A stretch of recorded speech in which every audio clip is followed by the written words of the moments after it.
جس کا میں مولا اس کا علی مولا، تو تمام انبیاء کے سردار اس حدیث سے ثابت ہو رہے ہیں۔ نہیں، یہ بالکل غلط اور فضول حرکت ہے اس قسم کی ایکویشنز لگانا۔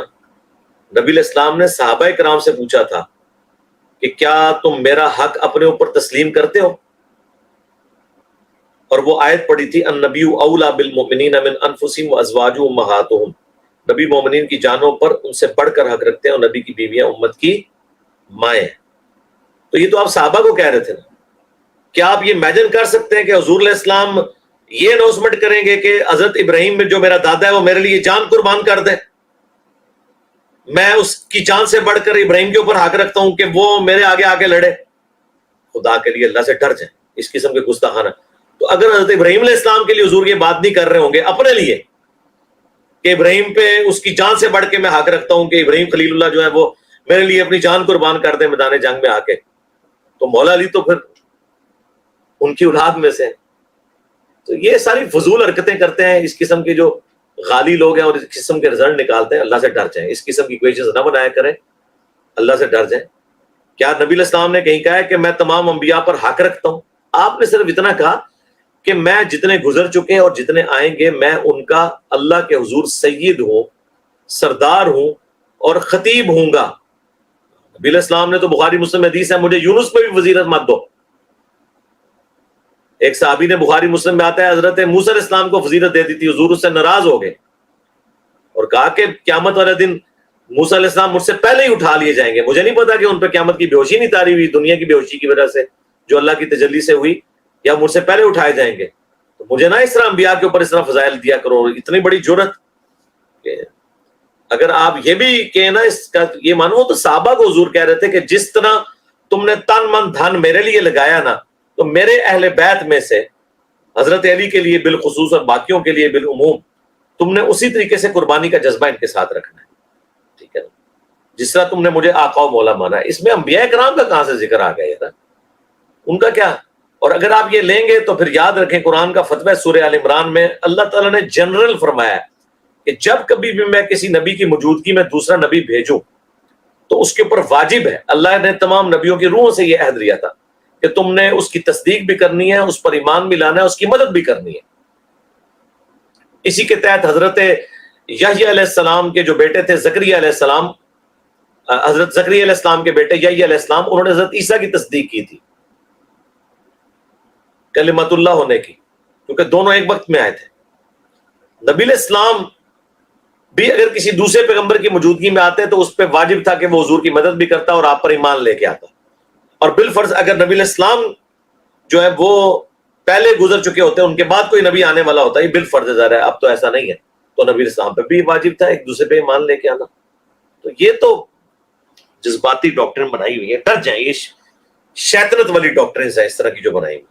کل کو کوئی کہے گا جی آدم کو فرشتوں نے سجدہ کیا، ہم بھی نبی کو سجدہ کریں، خدا کے لیے۔ حضرت عیسیٰ کی اتنی فضیلت قرآن میں، یہ بغیر باپ کے پیدا ہوئے، لہٰذا آج کے بعد میں رسول اللہ کے لیے باپ نہیں مانوں گا، میں بھی کہوں گا حضور بغیر باپ کے پیدا ہوئے۔ یہ سب نان سینس اپروچز ہیں، اور یہ زیادہ تر ہمارے بریلوی اور شیعہ حضرات اس قسم کی انالوجی بناتے ہیں۔ دو پکی میں نے ان کو دے دی ہے کہ عیسیٰ ابن مریم بغیر باپ کے پیدا ہوئے ہیں، تو کیا تم رسول اللہ کے باپ کا انکار کرو گے؟ ٹائم قیامت تک کے جواب دینا ہے۔ جی نیکسٹ۔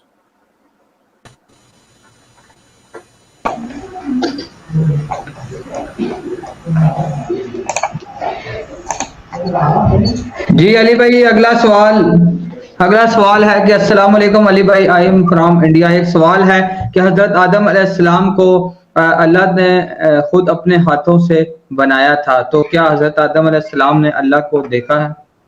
نہیں، کوئی اس طرح کی بات نہیں ملتی کہ آدم علیہ السلام نے اللہ کو دیکھا۔ ہمارا تو یہ بھی دعویٰ نہیں ہے کہ حضرت جبرائیل علیہ السلام نے بھی اللہ کو دیکھا ہے۔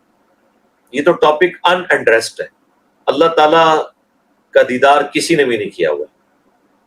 ہاں قیامت میں اہل ایمان کو ہوگا، اور وہ بھی یہ سر کی آنکھوں سے جو دیدار ہے وہ دنیا میں وہ بھی پاسبل نہیں ہے، آخرت میں ہے، اور اس کی کیفیت اللہ ہی کو پتہ ہے کہ وہ دل سے دیدار ہوگا یا کس طریقے سے ہوگا۔ تو وہ ہاتھوں سے مراد بھی مطلب اس کی ہمیں کوئی مثل نہیں بیان کر سکتے، قرآن میں واضح ہے لیس کمثلہ شیء، اللہ کی مثل کچھ ہے۔ نیکسٹ۔ جی علی بھائی اگلا سوال ہے کہ کلمہ گو مشرک کی اگر اللہ نے شرک کے معاملے میں پکڑ کی ہوگی تو اس کے لیے دعائے مغفرت کیسے ہوگی؟ کیونکہ شرک کرنے والے کے لیے دعا نہیں کر سکتے، پلیز بتا دیں۔ ہاں، اس کی وجہ یہ دیکھیں، میں نے اس کے اوپر ویڈیو بھی ریکارڈ کروائی ہے، کلمہ کو مشرک اور کافر مشرک۔ تو کلمہ کو مشرک چونکہ کافر نہیں ہے، مسلمان ہے، اسے تعویل کی غلطی لگی ہوئی ہے، تو بڑے سے بڑا بھی کوئی جرم کرنے والا شخص ہے، اس کے لیے آپ دعائیں مغفرت کریں۔ باقی جو شرک والے معاملات ہیں، ظاہر ہے وہ جزوی شرک ہے، کلی شرک تو کوئی مسلمان نہیں کرتا۔ اگر آپ کو کوئی ایسا مسلمان ملے جو رسول اللہ کو اللہ کہہ دے یا اللہ کا بیٹا کہہ دے یا علی کو اللہ کہہ دے تو وہ تو کافر ہے، اس کے لیے آپ دعا نہ کریں۔ باقی جو صفات کے اندر شرک کرتے ہیں اور ان کو چیزیں سمجھائیں، ہم نے دیکھے نا لاکھوں لوگوں کو اللہ کے فضل سے حکمت کے ساتھ نکال لیا، تو آپ جو ہے نا وہ آپ کا دل نہیں مانتا، آپ نہ کریں دعا، وہ اللہ کا اور بندے کا معاملہ پہنچ جائے گی خود بخود۔ ہم تو ہر مسلمان کے لیے دعائیں مغفرت کرتے ہیں۔ نیکسٹ۔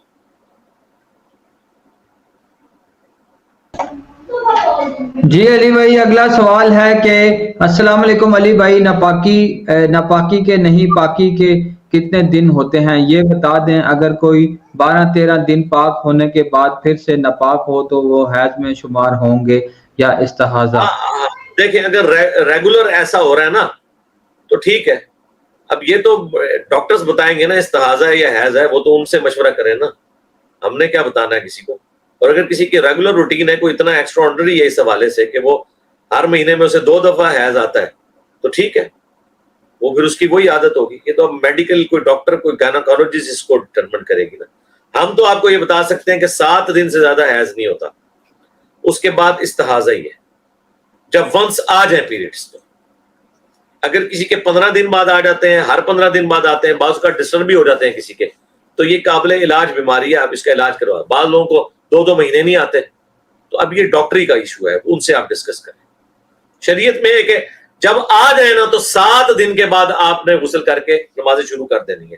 اس کے بعد استحاضہ والا معاملہ ہے، ہر نماز کے لیے علیحدہ وضو ہوگا، غسل کرنے کی ضرورت نہیں۔ نیکسٹ۔ جی علی بھائی، اگلا کوشچن ہے شادی پہ ہیوی کام والے کپڑے بنتے ہیں جو کچھ بار ہی پہنے جاتے ہیں، کافی عرصے سے یوں ہی پڑے ہیں، تو کیا ہم زکوٰۃ کو ان کپڑوں کے زمرے میں بھی ادا کر سکتے ہیں؟ کسی ضرورت مند کو دے دیں یہ کپڑے؟ ہاں ٹھیک ہے، کسی ضرورت مند کو دے دیں اور اس کی مارکیٹ قیمت بھی لگوائیں نا۔ یہ نہیں ہے کہ آپ نے 1 لاکھ روپے کا جوڑا لیا تھا اور آپ مارکیٹ میں وہ 5,000 کا بک رہا ہے تو آپ لاکھ روپے اس کے لگائیں۔ جو اس کی سیل کرتے وقت کی قیمت ہوگی وہ آپ لگا کے زکوٰۃ کے زمرے میں دے سکتے ہیں، اپنی جوتیاں بھی دے سکتے ہیں، اپنے کپڑے بھی دے سکتے ہیں، لیکن ان کی مارکیٹ ویلیو لگوائیں گے تو آپ ایسا کر سکتے ہیں۔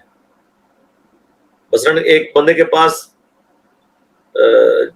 بوٹوں کے 3 جوڑے پڑے ہوئے ہیں، اب وہ 2 استعمال کرتا ہے، 1 نہیں کرتا، یا 1 استعمال کیا وہ پرانا ہو گیا، تو پرانے کے مطابق اس کی قیمت کیلکولیٹ کروا لیں مارکیٹ سے کتنی بنتی ہے۔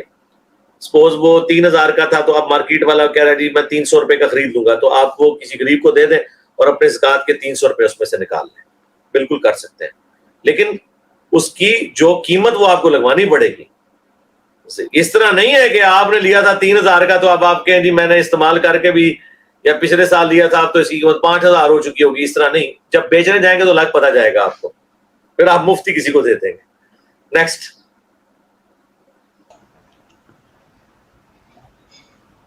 جی علی بھائی، اگلا کوشچن ہے کہ اچھی بدعت اور مستحب عمل میں فرق بتائیں۔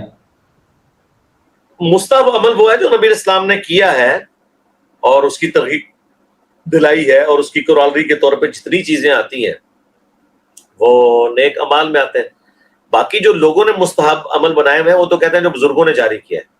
ہمارے نزدیک نبی اسلام نے جو عمل کیا اور اس کے اوپر بے شک سختی بھی نہیں فرمائی اور دین کے طور پہ اسے اس طرح جاری نہیں کیا، تو وہ تمام کے تمام اعمال مستحب ہیں، ان پہ عمل کرنا ثواب ہے۔ مثلا پگڑی پہننا، پہلے دائیں جوتی پہننا، کسی حدیث میں نہیں آیا کہ پہلے کوئی بائیں پہنے گا تو وہ شیطان کا کام کرے گا۔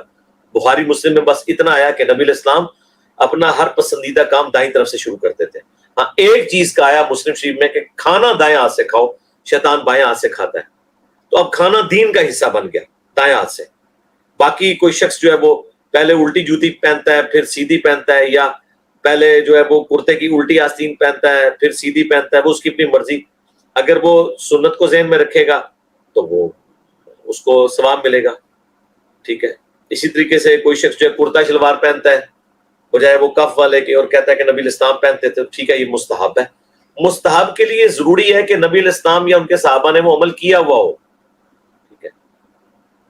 یہ نہیں ہے کہ آپ کوئی بھی کام ہے تو مستحب ہو جائے گا, یا اس کی اصل دین میں موجود ہو.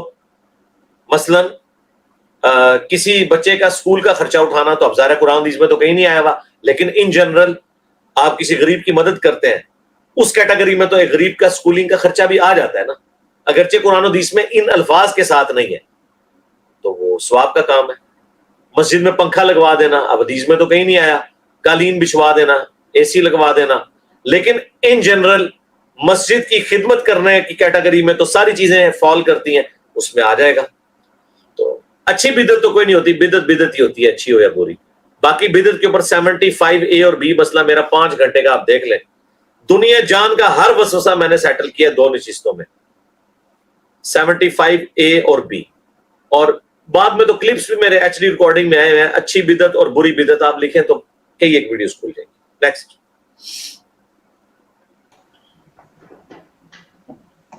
جی علی بھائی, اگلا سوال ہے کہ لڑکیاں شرعی پردہ کرتی ہیں تو کیا پاسپورٹ اور ID کارڈ کی فوٹو کے لیے پردہ اتارنا پڑتا ہے, کیا اس پہ بھی گناہ ہوگا؟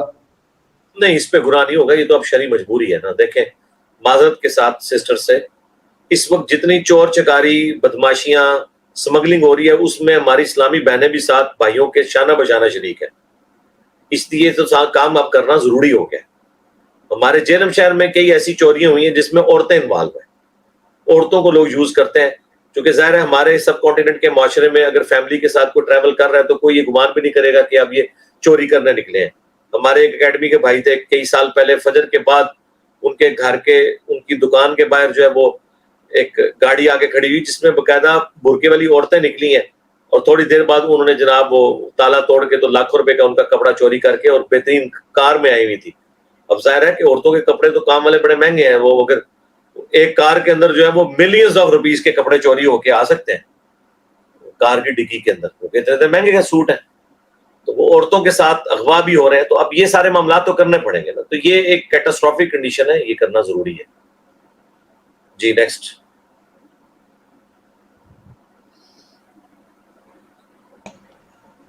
جی علی بھائی, آپ کو میری آواز آ رہی ہے؟ جی آ رہی ہے, جی جی آ رہی ہے. جی علی بھائی, اگلا سوال ہے کہ السلام علیکم علی بھائی, کیا ہم دعا کے لیے رسول اللہ صلی اللہ علیہ وسلم اور آل رسول کا واسطہ نہیں دے سکتے؟ اہل حدیث اس سے منع کرتے ہیں.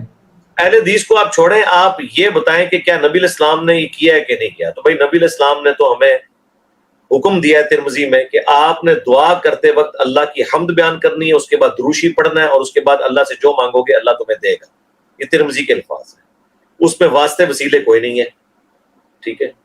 لہٰذا اہل حدیث جو اس حوالے سے یہ والا پورشن کہہ رہے ہیں وہ ٹھیک ہی کہہ رہے ہیں. جی نیکسٹ.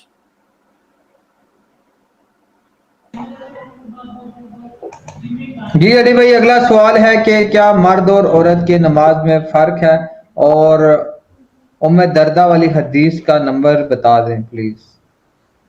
نمبر تو مجھے یاد نہیں ہے, آپ نماز والا چیپٹر کھول لیں صحیح بخاری کا, یا دردہ لکھیں تو وہ چیپٹر کی ہیڈنگ میں امام بخاری لے کے آئے ہوئے ہیں.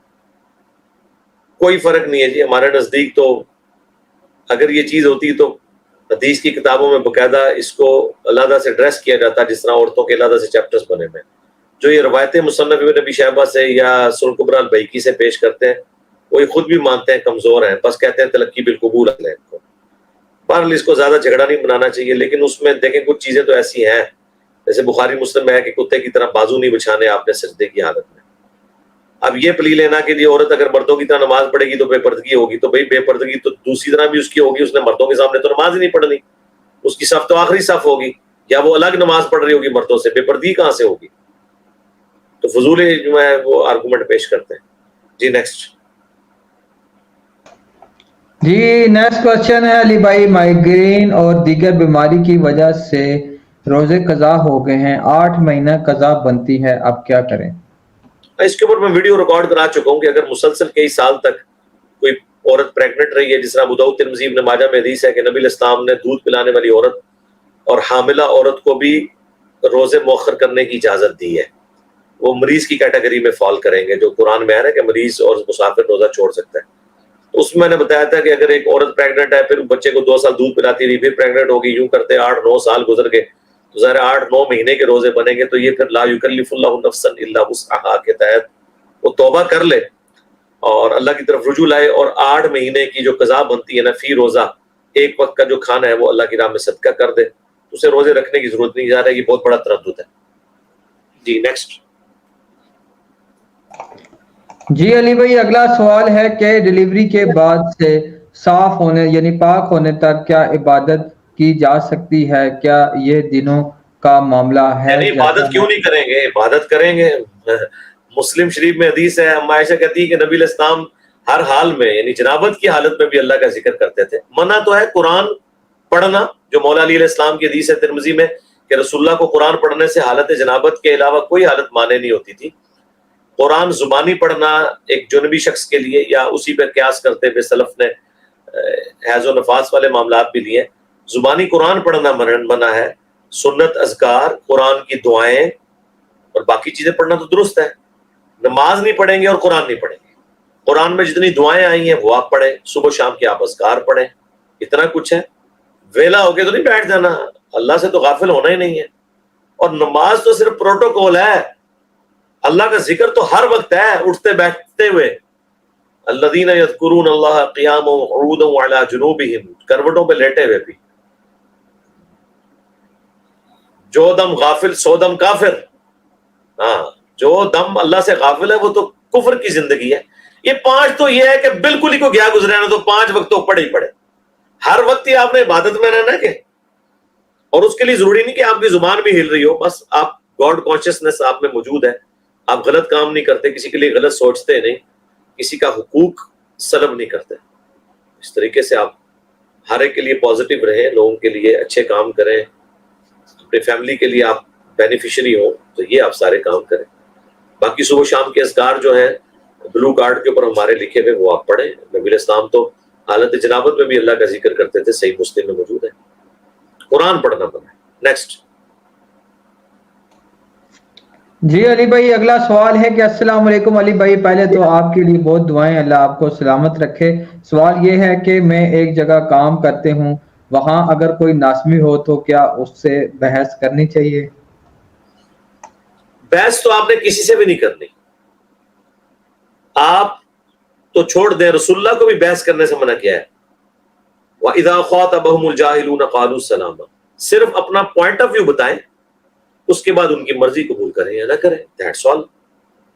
بحث کرنے سے فائدہ کو نہیں ہونا، کیونکہ اگلا بندہ اپنی ایگو کو ہرٹ ہوتے ہوئے دیکھتا ہے، قرآن و حدیث کا بھی انکار کرتا ہے۔ ہمیں تو دکھ ہے کہ اہل حدیث جو ہے منکرین حدیث بن گئے ہماری وجہ سے، تو اللہ نے ان کے اوپر آزمائش ڈال دی، حالانکہ ہونا چاہیے تھا ایسا نہ ہوتا، لیکن وہ بن گئے۔ اس لیے ہم تو صرف بتاتے ہیں، منواتے کسی کو نہیں، منوانا پیغمبر کی ذمہ داری نہیں، ان کا کام بھی وما علینا الا البلاغ ہے، اس سے زیادہ۔ ہاں آپ کوئی غلط کام ہوتے دیکھ رہے ہیں اور آپ چاہتے ہیں کسی کی اصلاح کریں، تو اس کو آپ سامنے رکھیں کہ آپ چاہیں تو میں اس حوالے سے اپنا موقف آپ کو بتا دیتا ہوں، تو آپ اسے موقف بتائیں اسے کہ آپ کی مرضی قبول کرو نہ کرو، وہ آگے کہ میں نہیں مانتا تو بس ٹھیک ہے، دیٹس آل، ختم۔ نیکسٹ۔ جی علی بھائی، ٹائم ختم ہو گیا ہے۔